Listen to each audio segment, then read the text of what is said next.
কালি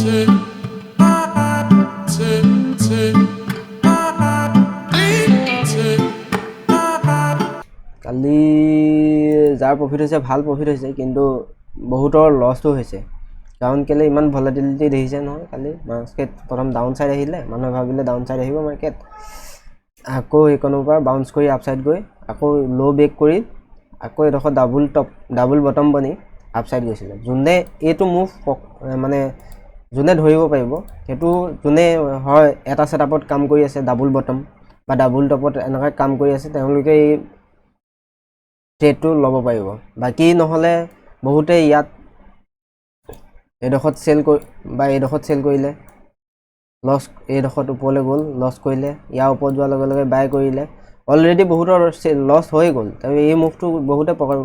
ধৰিবই নোৱাৰিলে কাৰণ যোনে এটা সেটআপত কাম কৰিব বা ডাবল বটমত কাম কৰে তেওঁলোকে ৰৈ আছে ইয়াততো ডাবল বটম ক'তো বনাই নাই তেওঁলোকে ৰৈ আছে এইটো ডাবল বটম বনিলে আমি বাই কৰিম বুলি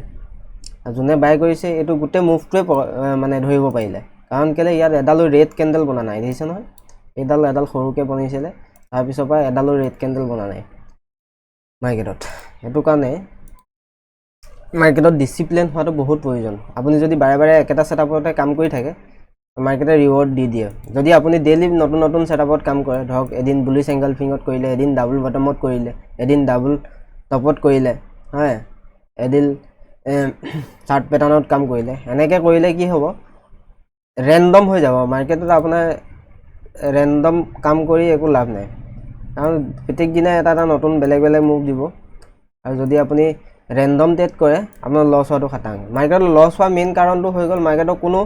নিয়ম নাই বোলে আপুনি একাউণ্ট আজি খুলিলে কাইলৈৰ পৰা আপুনি অপচন ট্ৰেড কৰিব পাৰে ঠিক আছে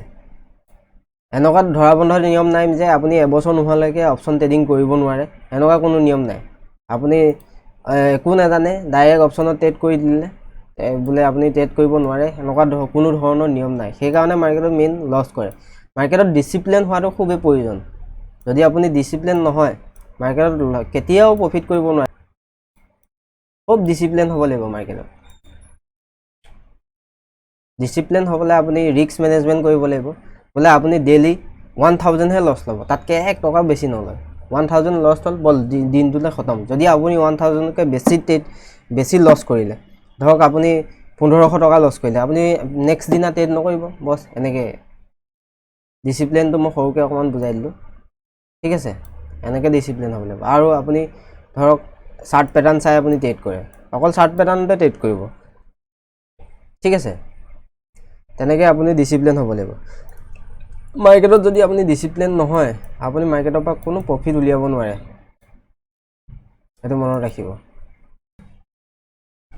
ইন্টাৰডে ট্ৰেডিং কৰা সকলে সদায় ট্ৰেডিং কৰিব লাগিব বুলি কিবা কথা নাই ন মই এতিয়া এটা সেটআপে কাম কৰো মাটোত খুব বেছি 8টা 9টা ইমানটো ট্ৰেড দিয়ে 22টা ট্ৰেডিং সেশনৰ 8টা 9টা ট্ৰেড দিয়ে তাতে মই যথেষ্ট প্ৰফিটেবল বুজি পালে আপুনি যদি হেতৈ ৰিস্ক মেনেজমেন্ট কাম কৰি ট্ৰেড কৰে প্ৰফিটটো টেল কৰি যায় লছটো পুতুককে কাট কৰে তেতিয়া আপুনি 10টা বা 8টা ট্ৰেডিং মাহটোত কৰিলেও আপুনি যথেষ্ট প্ৰফিট হয় গম পালে এইখিনি আপোনালোকে